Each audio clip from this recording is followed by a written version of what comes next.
Hello and welcome back to our channel. So today in this video we are going to discuss about how to sync Kindle across devices. So without wasting much of our time, let's get straight into the video.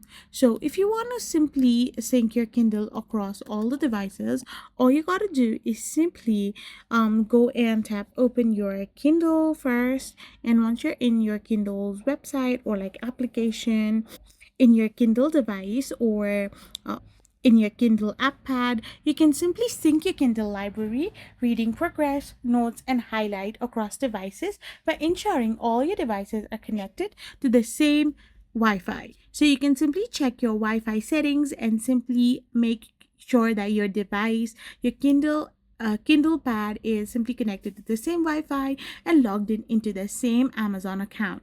So on an e-reader, you need to simply swipe down to open the menu and select sync. And in the mobile application, you can simply go to Kindle and do the same thing. So this way you can sync your Kindle across devices. I hope you found this video helpful. So don't forget to hit that subscribe button and do give us a thumbs up. We will be back again with more informative videos. Thank you for watching and stay tuned for our next video.